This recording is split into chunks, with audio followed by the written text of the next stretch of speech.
وبرکاتہ نحمدہ ونصلی ونسلم علی رسول الکریم اما بعد۔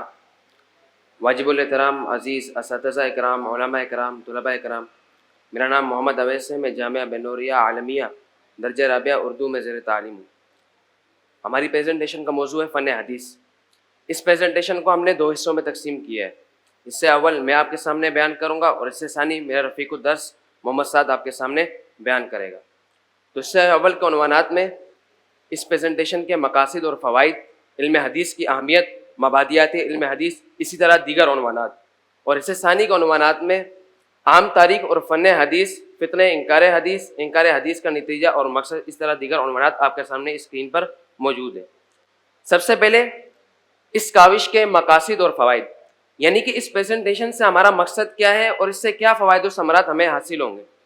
تو اس پریزنٹیشن سے مقصود دین اسلام کے دوسرے بڑے ماخذ یعنی کہ علم حدیث کا تعارف، شریعت کی روح پر عمل کرنے کے لیے حدیث کی بنیادی حیثیت سے آگاہی، احادیث کے ضبط و تحفظ، کتابت و تدوین اور امت تک اس کو پہنچانے کے حوالے سے محدثین کے انتھک مجاہدے اور لاجواب خدمات، اور اس بات کا اظہار کہ افعال و اقوال نبویہ کے بغیر فہم دین ناممکن ہے، اور انہی کے اندر انسان کی زندگی کی رہنمائی ہے، اور منکرین حدیث کا رد، ان کے شبہات کے جوابات۔ تو یہ 5 کور پوائنٹس ہیں جن پر ہم آج اس پریزنٹیشن میں بات کریں گے۔ لیکن ان پر بات کرنے سے پہلے علم حدیث کی اہمیت کا جاننا ضروری ہے کہ علم حدیث کی اہمیت کیا ہے۔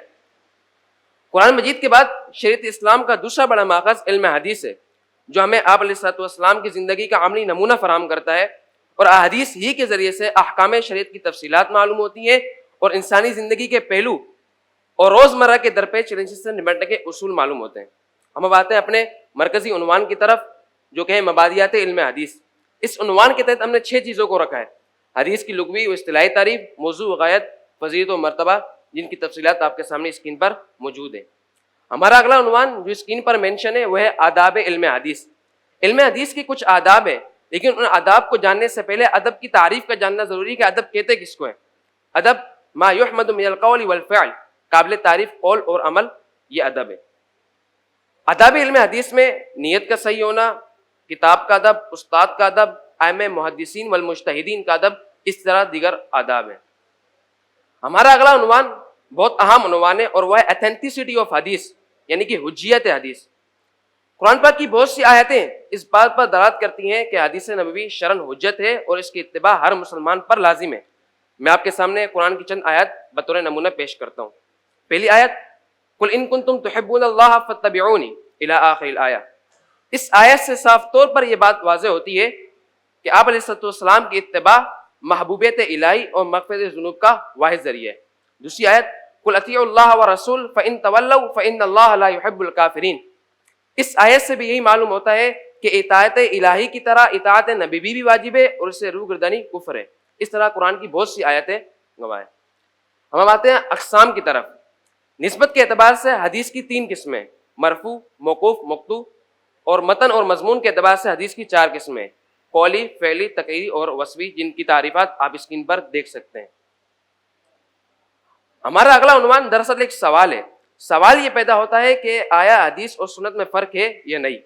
تو اس کا جواب یہ ہے کہ جی ہاں، حدیث اور سنت میں فرق ہے، کہ حدیث ہر وہ امر جس کی اضافت آپ علیہ الصلوۃ والسلام کی طرف ہو، اور سنت آپ کا عملاً اختیار کیا ہوا طریقہ، یعنی کہ آپ کی زندگی کا عملی نمونہ۔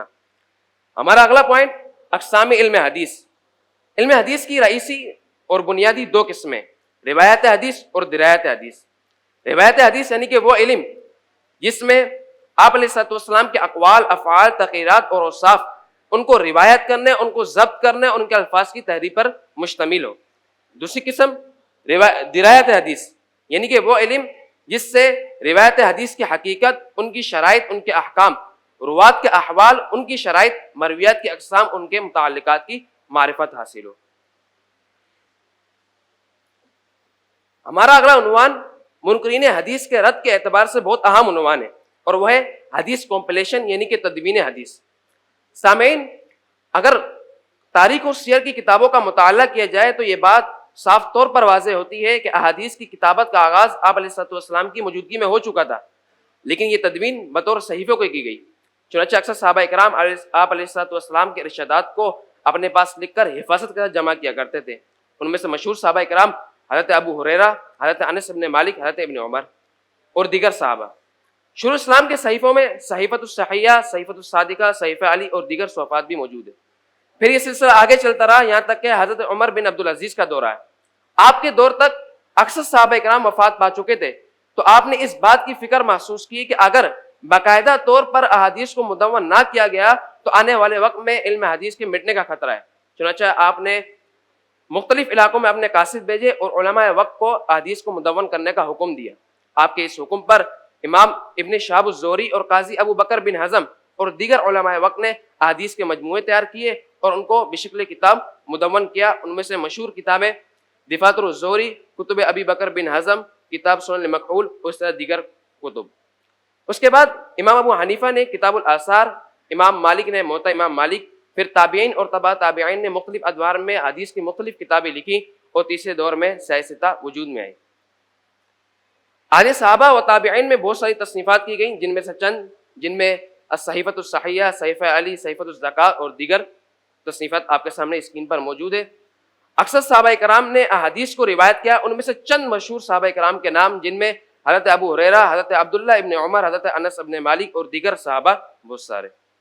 اسی طرح عہد تابعین کے اندر بھی بہت سی تصنیفات کی گئی، ان کی تفصیلات آپ کے سامنے، اور مشہور محدثین جو تابعین میں سے تھے ان کی تفصیلات، ان کے نام آپ کے سامنے اسکرین پر موجود ہے۔ ہمارا اگلا پوائنٹ، اول کتاب مؤلف علی الابواب فی الحدیث، یعنی کہ حدیث کی پہلی وہ کتاب جس کو فقہی ابواب کے لحاظ پر مرتب کیا گیا وہ موطا امام مالک ہے، کہ امام مالک رحمۃ اللہ علیہ نے اس کتاب کو فقہی ابواب کے لحاظ پر مرتب کیا، مثلا کتاب الطہارہ، کتاب الصلاۃ اور کتاب الزکوٰۃ۔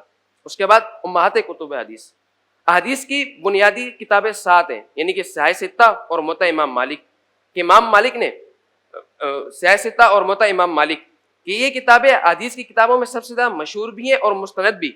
بعد کے ائمہ مجتہدین نے ان کے حدیث کو لیا بھی، ان سے استدلال بھی کیا اور ان کے احکام کو بھی ثابت کیا۔ اس کے بعد حدیث کی جامع ترین کتب، جن میں امام رزین رحمۃ اللہ علیہ کی تجدید الصحہ، امام حافظ ابن الاسیر جزیری رحمۃ اللہ علیہ کی جامع الاصول، اس طرح دیگر کتابیں۔ اس کے بعد مراتب کتب حدیث، کتب حدیث کے 5 مراتب ہیں، ان میں اصح الحدیث، اسان حدیث، مخلوط حدیث، ضعاف اور موضوعات، ان کی تفصیلات بھی آپ اسکرین پر دیکھ سکتے ہیں۔ اس کے بعد ہمارا اگلا عنوان کتب حدیث کی اقسام۔ کتب حدیث کی تقریباً 13 اقسام ہیں، جن میں جامع، سنن، مسند، معجم، جز، مفرد، غریب، مستدرک، مستخرج، مسلسلات، مراسیل، اربعین اور تعلیقات، جن کی تعریف آپ کے سامنے موجود ہے۔ اس کے بعد حنفی مذہب میں بھی بہت ساری حدیث کی کتابیں لکھی گئی، ان میں سے چند آپ کے سامنے، جن میں کتاب الآثار، موطا امام محمد، مسند امام اعظم، علاء السنن، تحاوی المعروف بشرح معانی الآثار۔ ہمارا اگلا عنوان بھی دراصل ایک سوال ہے۔ سوال یہ پیدا ہوتا ہے کہ احادیث کی کل تعداد کتنی ہے؟ تو اس کا جواب یہ ہے کہ احادیث کی کل تعداد کا صحیح اور قطعی اندازہ لگانا یہ مشکل ہے، کیونکہ اس بارے میں محدثین کے انداز مختلف ہیں۔ بعض صرف صحیح احادیث اور متصل اسانید احادیث کو شمار کرتے ہیں، بعض ہر قسم کی احادیث کو شمار کرتے ہیں۔ تو اس اعتبار سے احادیث کی تعداد لاکھوں میں ہے۔ اسی بنا پر امام محمد رحمۃ اللہ علیہ فرماتے ہیں کہ کل احادیث صحیحہ تقریباً 7,50,000 ہے، اور یہ تعداد اور گنتی ترک اور اسانید کے اعتبار سے ہے، نہ کہ متون حدیث کے اعتبار سے، کیونکہ متون حدیث کے اعتبار سے احادیث کی تعداد لاکھوں میں نہیں بلکہ ہزاروں میں ہے۔ امام احمد بن حنبل رحمۃ اللہ علیہ فرماتے ہیں کہ آپ علیہ السلام کی مسند احادیث بلا تکرار 4400 ہیں، اور بعض حضرات نے 7,000 سے بھی اوپر کی تعداد بتائی ہے۔ ہمارا اگلا عنوان محدثین کی خدمات۔ محدثین نے احادیث کی حفاظت، ترتیب و تدوین کی صورت میں اسلام کی گراں قدر خدمات انجام دی۔ انہوں نے یہ خدمات اصول حدیث، سندوں اور راویوں کا خوب جائزہ لے کر دی، تاکہ یہ جان لیا جائے کہ جو حدیث آپ علیہ السلام کی طرف منسوب ہے وہ صحیح ہے یا نہیں۔ خدمات کی بات آئے اور بر صغیر کے علماء کا تذکرہ نہ ہو، یہ ہو نہیں سکتا۔ ہمارا اگلا عنوان بھی انہی کے متعلق ہے، پاکستان و ہندوستان میں علماء اکرام کی حدیثی خدمات۔ سامعین، اللہ تعالیٰ نے ہر دور میں ایسے علماء کو پیدا کیا کہ جنہوں نے دین اسلام کی حفاظت کے لیے اپنی زندگیاں وقف کر دی۔ ان میں ایک نمایاں مقام پاک و ہند کے علماء کا بھی ہے کہ جنہوں نے اپنی علمی محنت، تصنیفات، تحقیقات سے پوری دنیا کے اہل علم کو متاثر کیا، جس کا اہل علم نے اعتراف بھی کیا۔ چنانچہ علامہ رشید رضا مصری، عبد الرحمن الیمانی اور علامہ زاہد کوثری رحمۃ اللہ علیہ فرماتے ہیں کہ اگر ہمارے پاک و ہند کے بھائی علم حدیث میں دلچسپی نہ لیتے تو یہ علم اس زمانے میں تمام مشرقی ممالک سے ختم ہو جاتا۔ یہ تمام اقوال اس بات کا واضح ثبوت ہے کہ پاک و ہند کے علماء نے حدیث نبوی کی حفاظت میں غیر معمولی کردار ادا کیا۔ ہمارا اگلا عنوان جو اس حصے کا آخری عنوان ہے وہ ہے پاک و ہند کے علماء کی تصنیفات، علم حدیث کے موضوع پر پاک و ہند کے علماء کی تصنیفات۔ پاک و ہند کے علماء نے 5 شعبوں میں اپنی تصنیفات پیش کی، جن میں اصول حدیث، رجال حدیث، علل حدیث، آثار و موضوعات پر تحقیقی مضامین، شروح حدیث، اور بہت سی تصنیفات پیش کی، جن میں سے چند مشہور کی ایک جھلک آپ کے سامنے اسکرین پر دکھائی جا رہی ہے۔ اس عنوان پر حصہ اول مکمل ہوا۔ میں اپنے رفیق الدرس محمد سعد سے ملتمس ہوں کہ وہ آئے اور اپنا عنوان پیش کریں۔ السلام علیکم ورحمۃ اللہ وبرکاتہ۔ سامعین مکرم، آج ہم نے اپنی پریزنٹیشن کو 2 حصوں پہ تقسیم کیا تھا۔ پہلا حصہ میرا رفیق آپ کے سامنے پیش کر چکا ہے، اب اگلا حصہ میں آپ کے سامنے پیش کروں گا۔ آج کی پریزنٹیشن پہ جن موضوعات پر ہم بحث کریں گے ان میں سے چند موضوعات کے نام میں آپ کے سامنے پیش کروں گا۔ عام تاریخ، فن حدیث، منکرین حدیث کے شبہات اور ان کے جوابات، انکار حدیث کی جدید شکلیں۔ اب ہم بڑھتے اپنے اصل ٹاپک کی طرف، general history and the art of حدیث، یعنی عام تاریخ اور فن حدیث۔ دنیا کی تاریخ کے عظیم و شان حیرت انگیز انقلابی حصے کا نام سچ پوچھے تو احادیث مبارکہ ہے۔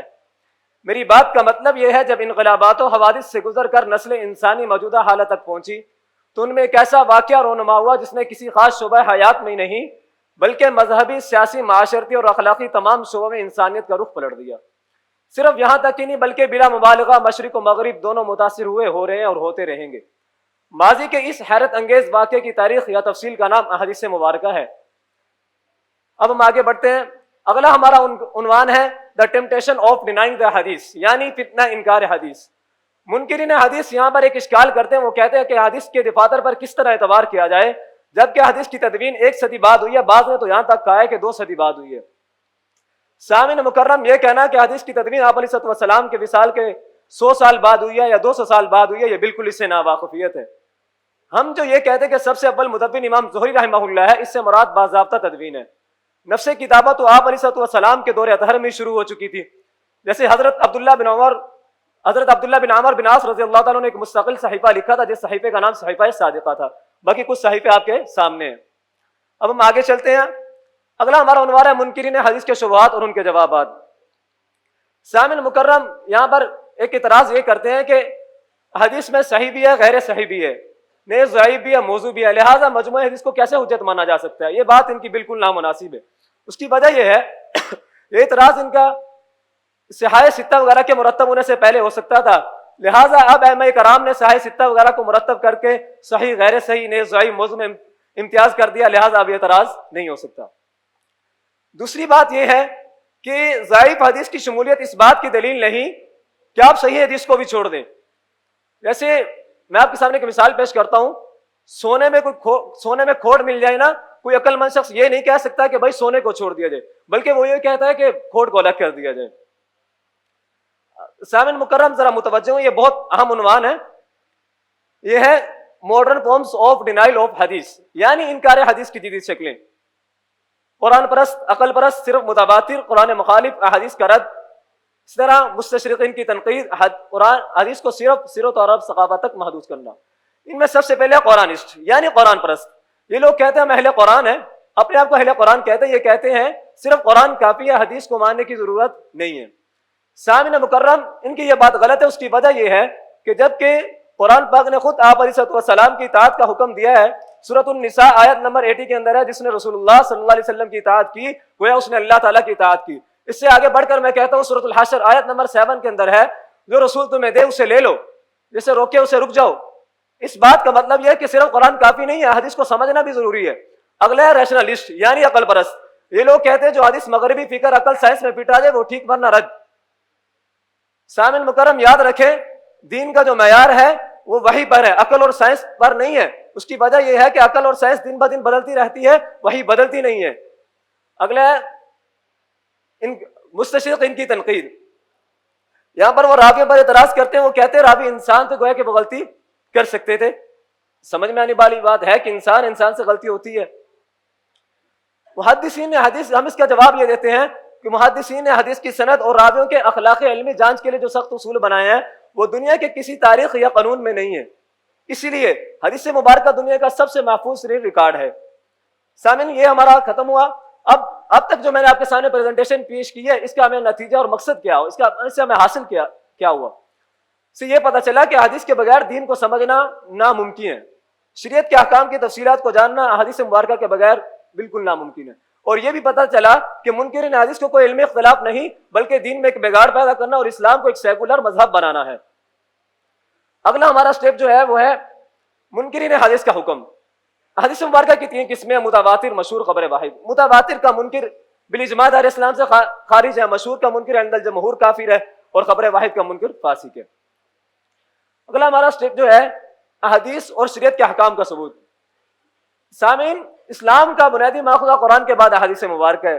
اس کی وجہ یہ ہے کہ قرآن پاک کی وضاحت بھی حدیث مبارکہ سے ہوتی ہے, چاہے وہ عبادات ہو, معاملات ہو, سماجیات ہو, اخلاقیات ہو, چاہے جدید عصری مسائل ہو, ان سب کی بنیاد حدیث مبارکہ ہے. جیسے نماز کے بارے میں نا صلو کما رأیتمونی اصلی, کہ نماز پڑھو میری نماز کی طرح. اسی طرح نکاح, حج, زکوٰۃ, بیوع, اس طرح تمام تر عنوانات آپ کے سامنے اسکرین پر منشن ہے. اگلا ہمارا عنوان ہے مشکات المصابیح اور صحائح ستہ میں اسلامی احکام و ادب سے متعلق جو حدیث مذکور ہیں ان کے ابواب اور تعداد کی جھلک.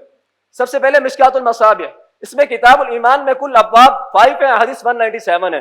صحیح بخاری میں کتاب الایمان میں کل ابواب 41 ہے, حدیث 51 ہے. صحیح مسلم میں کتاب الایمان میں کل ابواب 82 ہیں, حدیث 380 ہے. باقی تمام تر کتب کے ابواب اور ان کے اندر جو حدیث مذکور ہے بس آپ کے سامنے اسکرین پر منشن ہے.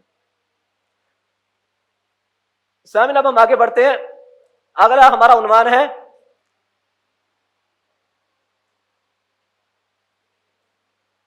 گائیڈنس آف حدیث ان ماڈرن ایشوز. جدید دور میں نئے سیاسی, سماجی, اقتصادی چیلنجز میں رہنمائی کے لیے علم حدیث ایک مشعل راہ اور بنیادی سرچشمے کی حیثیت رکھتا ہے. جدید مسائل کی نوعیت, نیچر آف ماڈرن ایشوز. اب سوال پیدا ہوتا ہے کہ یار آپ جدید بار بار بات کر رہے ہو, اس سے مراد کیا ہے؟ اس سے مراد یہ کہ جدید مسائل سے مراد وہ امور ہیں جو ماضی میں موجود نہیں تھے یا ان کی نوعیت مختلف تھی. فور ایگزامپل حیاتیاتی سائنس ہوتی ہے, جیسے D N A test. D N A test کا مقصود نسب کی حفاظت ہے. نسب کی حفاظت مقاصد شریعت میں ہے.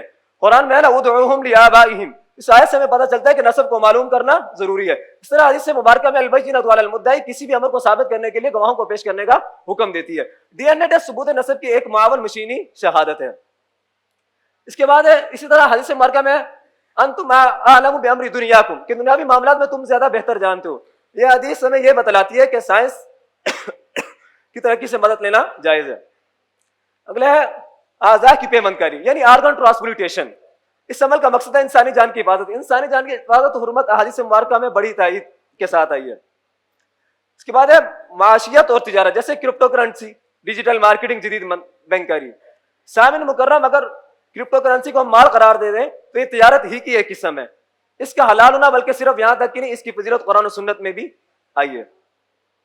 جسے آپ علیہ السلام کا فرمان ہے المسلمون علی شروطہم, مسلمان اپنے معاہدوں پر قائم رہتے ہیں. اسی حدیث کے تحت on line wallets, trading, digital marketing, جدید بینکاری, انویسٹمنٹ کنٹریکٹس,